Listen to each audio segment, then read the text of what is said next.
After Pokemon Snap helped to boost the Nintendo 64 rentals at Blockbuster with their nifty, eye-catching sticker maker, it was time to bring over another existing Japanese game to North America. 1999 was still Pokemania in its heyday, and it didn't really look like it was going away anytime soon. By the time the next game came out, Pokemon Red and Blue versions were over a year old in North America, the Indigo League season of the anime was in full swing, and the trading card game was still propelling sales. At least when the stores could get stock in. I remember calling my local electronics boutique daily for a little while there to see if they got any booster packs in. Good times. But anyway, Japan was already 7 video games into their Pokemon library, so it was time for the next one to be released. Pokémon Yellow Special Pikachu Edition was released in Japan on September 12, 1998, a full 2 weeks before North America even saw the Red and Blue versions.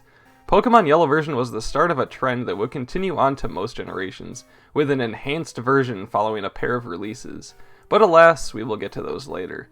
Except this one is a little different. Pokemon Yellow Special Pikachu Edition still follows the same story as Red and Blue, also takes place in the Kanto region, and features the same 151 Pokemon. Except this time, they knew full well how popular Pikachu became. I mentioned in my Red and Blue episode that it was funny to me that the box made a brief mention of Pikachu on the back with a tiny picture, and that you could easily play through the entire game never encountering a wild Pikachu, the mascot of the franchise. So now it's sort of like they said, oh, you want more Pikachu? Here you go. Bam! Front and center on the box with Pikachu in the title. We are gonna be Really though, doing this made excellent marketing sense. Release a third version of the exact same game, but get people to buy it because they recognize Pikachu. But this was also an interesting version in that they tried to implement some of the anime into it, as it was still super popular. There was also an attempt to make the game a little more balanced. Well, mostly. With some better quality sprites, which is a noticeable upgrade from Red and Blue, and I don't think anybody was really complaining about that. So finally, North America saw the release of Pokémon Yellow Special Pikachu Edition on October 18th, 1999 for the Game Boy, only about 3.5 months after Pokémon Snap and about a month before the theatrical debut of Pokémon the first movie. This game was meant to accompany that release. It was once again developed by Game Freak, returning from Pokémon Red and Blue. So let's check out the box and see what we're in for. So the front of the box is basically the same as Red and Blue, as it features Pikachu front and center with electricity coming out of its cheeks against a shadowy yellow background. That's really about it. It's just like the Charizard and Blastoise covers, and that's exactly how it should be. This is the enhanced version. It's eye-catching and even tells you to connect to Red and Blue to catch all 150 monsters. The back of the box is roughly the same, but condenses it down a little. The first line is exactly the same, except this time it's yelling at you instead of politely telling you. Then it says, "The shockingly cute Pikachu tags along behind you as you search the enormous world for monsters to train and evolve." Tags along behind me? No Pokeball? Face off against Blastoise's torrential water gun.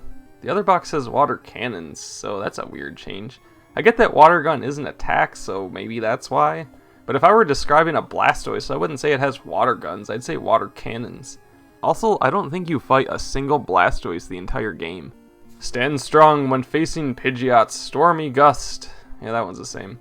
Then the last sentence is yelling at me to become a Pokemon Master, while the other box is asking me if I can. So much screaming. Again, weird change, but okay.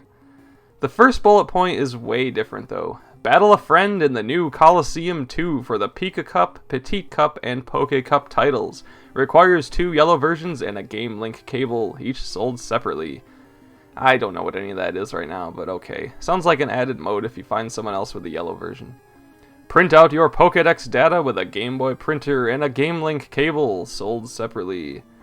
Here we go with the Game Boy printer again. Pokemon Pinball wanted you to print out high scores, and now you can print your Pokédex too.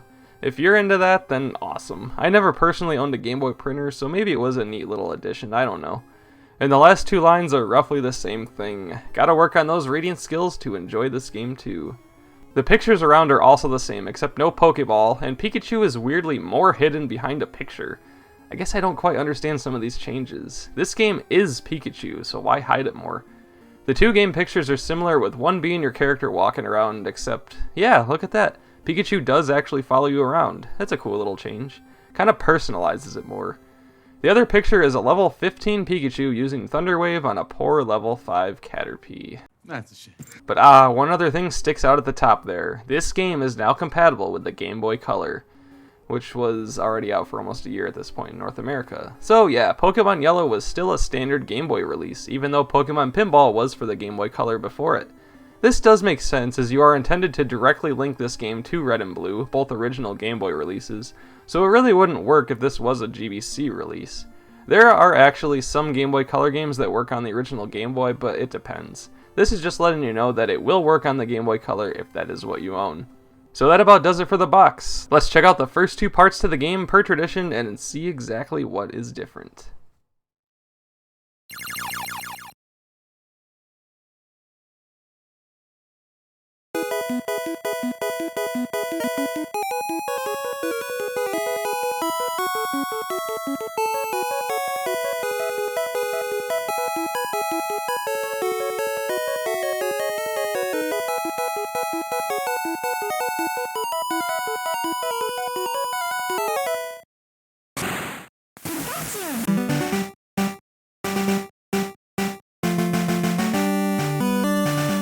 So we get a new intro scene here with Pikachu running around doing things, followed by some actual voice acting on the Game Boy. Yeah, you gotta remember this is the Game Boy, so there are a lot of limitations. But it's cool that they tried to use Pikachu's voice in this. And you will hear it every time Pikachu goes into battle. So the game starts exactly the same. Name yourself and your rival, begin in Pallet Town, and Professor Oak stops you when you step into the grass. Except this time, oh no, a Pikachu attacked! Professor Oak immediately catches it, and right away, all of us Red and Blue experts are calling them out. Pikachu are not found on Route 1, 0 stars. So Oak takes you back to the lab, and his grandson is there per usual, and then something else is different. There is only one Pokeball on the table. So, no Bulbasaur, Charmander, or Squirtle? Who's in there? Oak tells you to take it, and right before you do, your real Chad of a rival pushes you out of the way and ganks it for himself. Oak then lays down the law to his grandson and basically says, oh well, boys will be boys, and then lets him keep it and gives you the Pikachu that he caught. Then your rival wants to battle, and you discover that the one he stole is an Eevee, the normal type Pokemon that can evolve into 3 different elemental types depending on which Evolve Stone you give it. So what's cool here is that you don't have to beat your rival here. In fact, whether you win or lose here in the optional Route 22 battle decides whether he eventually evolves Eevee into the electric type Jolteon, the water type Vaporeon, or the fire type Flareon. Another cool little custom addition there. So you continue on doing the exact same stuff, except there are some minor tweaks to wild encounters. Also, there is a Chansey in every Pokemon Center, and you can speak to Pikachu to see what mood it's in. I already described these areas up until Misty's Gym in Part 1, so I won't do the same here, but I will mention some few minor differences. For example, Route 22 now has Mankey as a 20% encounter rate. The notoriety of the difficulty of Brock being the first gym leader with its rock ground Pokemon if you took Charmander in Red and Blue doesn't get any easier with Pikachu being your only option as a starter, as Electric cannot hit ground types. So the game throws you a little bone here with Mankey as an optional pickup, since fighting is super effective against Rock. Also, and I incorrectly stated this in the Red and Blue episode, but they now have both male and female Nidoran learn Double Kick, another fighting attack, at level 12 instead of 43 in Red and Blue. Yeah, my bad. Route 2 also has Nidoran encounters. Viridian Forest is a bit different too. You can no longer find wild Pikachu here, as they want your starter Pikachu to be the only one you get. You can also no longer find Weedle or Kakuna. Replacing them are now a common Pidgey or its evolved version Pidgeotto at a crazy 1% encounter rate. The Pokemon that the gym leaders use are also slightly different. Brock still uses Geodude and Onix, but both of them are 2 levels lower now. Geodude no longer has Defense Curl, and Onix now has Bind as a 4th attack, so it's like they're really trying to make Brock less of an obstacle here. Route 3 no longer has Jigglypuff, but Mankey and Sandshrew are added, so you can get my Shrew Boy even earlier. Heck yeah! Mount Moon is mostly the same, except Paris is replaced on the first floor by Sandshrew again. A Shroomy for a Shroomy. Paris is found on the other floors though. But here's where the big change comes into play. You continue on as usual, defeating trainers and rocket grunts at the end. You beat the super nerd and snag either the Dome or Helix fossil, and then a nice little treat happens. You are then stopped by the Jesse and James of Team Rocket from the anime. And they even recite some of their motto, which is a nice little touch. You then fight against Jesse's Ekans, James's Coughing, and their Meowth. The first time I saw this, I loved it. You don't end up fighting them all that much throughout the game, and I mean they show up in every single episode of the anime, but you do get to see their Pokemon grow in levels and eventually become Arbok and Weezing just like on the show. I think it's a really cool addition to the game. Finally, Route 4 also has a potential Mankey encounter, but no Ekans like on the red version. And lastly, the Misty fight. Her Staryu and Starmie are the exact same levels with the exact same attacks, except Starmie also has Harden. And that's about it for differences in the early game. I didn't mention every single difference here, but these are the main ones. Beyond this point, you now actually have the option of being able to obtain Bulbasaur, Charmander, and Squirtle, rather than only being able to choose one of the three in the beginning. The first time I found this out, I also thought this was awesome. You can have Venusaur, Charizard, and Blastoise all in your team without ever needing to make a trade if you want. Ash gets all three in the anime, so it's the same here. They didn't go completely all out to make this exactly the same as the events in the anime, but there are some nice little tweaks throughout for fans to notice and get excited for. Some other gym leaders have different Pokemon to help match the anime more, and there's a different set of exclusives here as well.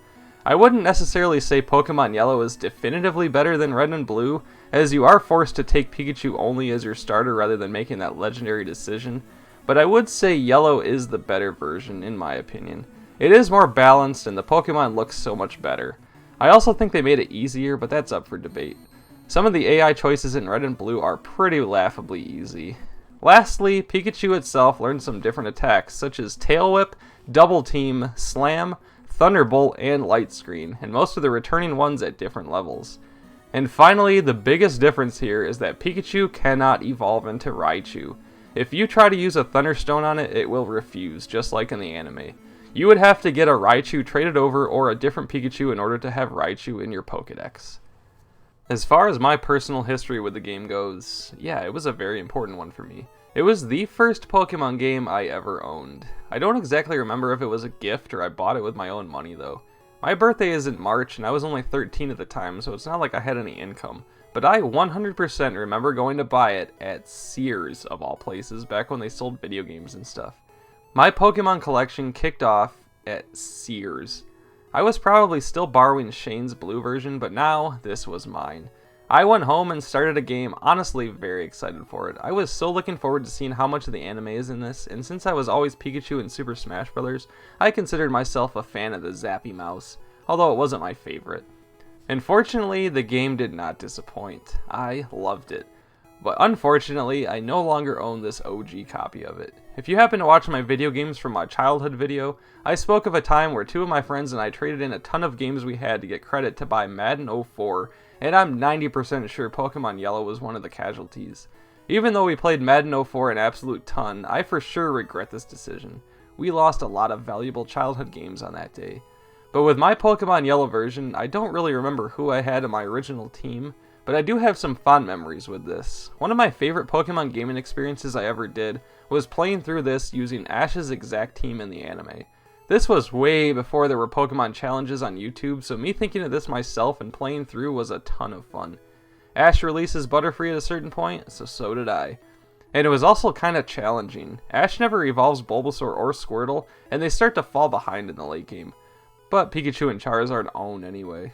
Also, one quick story, I had absolutely terrible pain from my wisdom teeth coming in when I was around 22, and I dealt with constant pain for months until I was able to get them removed.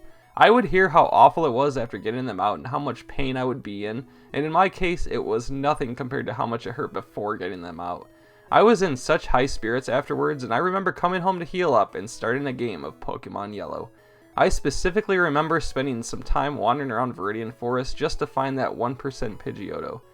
Now that I think of it, maybe this was when I played through with Ash's team. He does catch a Pidgeotto, not a Pidgey, so yeah, maybe that was it. There I was doing my own Pokemon challenge 14 years ago. Oh yes, everybody's favorite segment of Where's That Pokemon? So it's time to find out where Parasect is in Pokemon Yellow.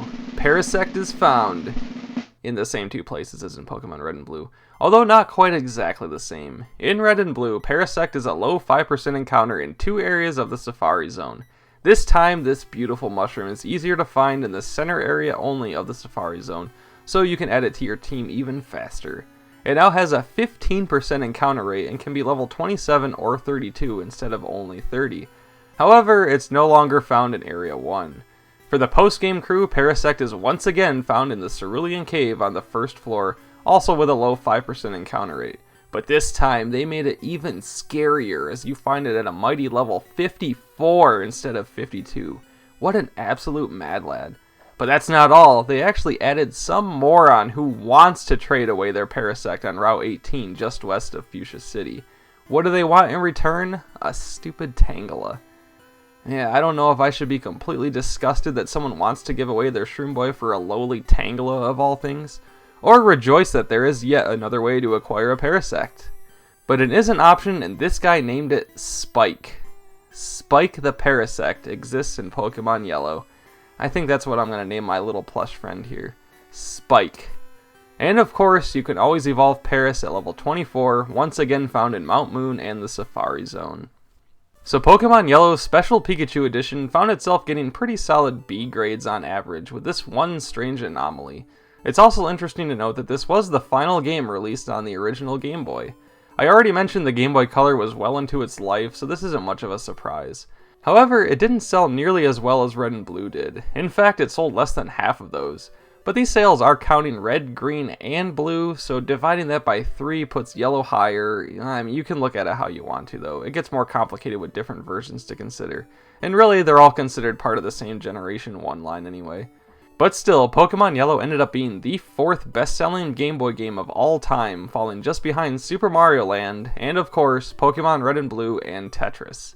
Eventually, it will get a remake in the form of Let's Go Pikachu and Eevee. So not only is this the final original Game Boy game, but it's also the end of Pokemon video games in the 90s. That's right, next time we are going to be entering the 2000s.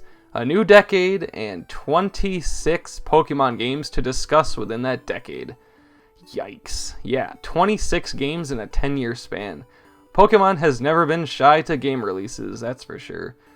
So thanks again for joining me on this Paraspective journey. A big thanks again to my Patreon supporters, and the option is always there if you wish to join the crew for some nifty swag or well-appreciated channel support. Next time we will be heading back to the Nintendo 64 for quite an epic game release at the time.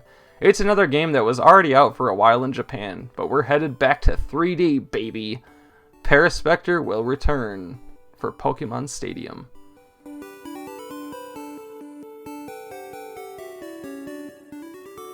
Prepare for trouble! Make it double! To protect the world from devastation. To unite all peoples within our nation. To denounce the evils of truth and love. To extend our reach to the stars above. Jesse! James! Team Rocket, blast off at the speed of light! Surrender now or prepare to fight! Me out, that's right!